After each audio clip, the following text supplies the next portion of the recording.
பூமி சருகாம் பாலையை முத்துப்பூத்த கடலாக்குவேன். புயலை கூறுபடுத்தியே கோடி புதிய தென்றலாக்குவேன். இரவில் விண்மீன் காசினை செலுத்தி இரவலரோடு பேசுவேன். இரவெரிக்கும் பரிதியை ஏழை விரகரிக்க வீசுவேன். ஆசிரியர் குறிப்பு: ஆசிரியர் பெயர் நா. காமராசன். பெற்றோர்: நாச்சிமுத்து லட்சுமி அம்மாள். பிறந்த இடம்: தேனி மாவட்டம். படைப்புகள்: கருப்பு மலர்கள், சஹாராவை தாண்டாத ஒட்டகங்கள், கிறுக்கல், தாஜ்மஹாலும் ரொட்டி துண்டும், ஆப்பிள் கனவு. விருதுகள்: கலைமாமணி விருது, பாரதிதாசன் விருது. திரண்ட கருத்து: வாழைக்கு அழகு குருத்து, பாடலுக்கு அழகு கருத்து.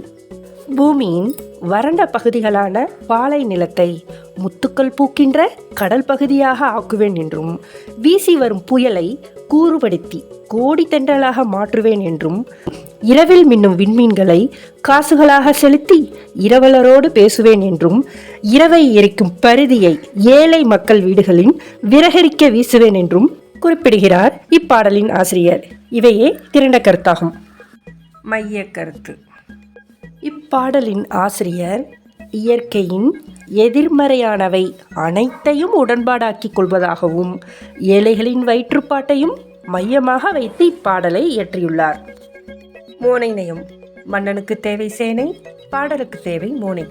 ஒரு செய்யுளில் சீர்களிலோ அடிகளிலோ முதல் எழுத்து ஒன்றி வருவது மோனை நயமாகும். பூமி புயலை புதிய, இரவில் இரவலர் இரவெரிக்கும். எதுகை நயம்: மதுரைக்கு அழகு வைகை, பாடலுக்கு அழகு எதுகை.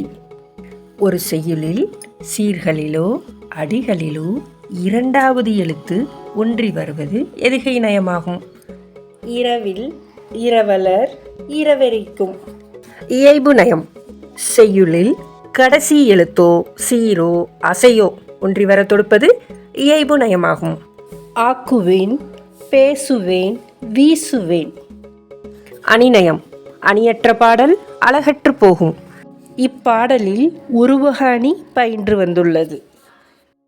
சுவை நயம்: உணவுக்கு தேவை அறுசுவை, செய்யுளுக்கு தேவை ஒன்பான் சுவை என்பதற்கேற்ப இப்பாடல் வெகுளிச்சுவை பயின்று வந்துள்ளது.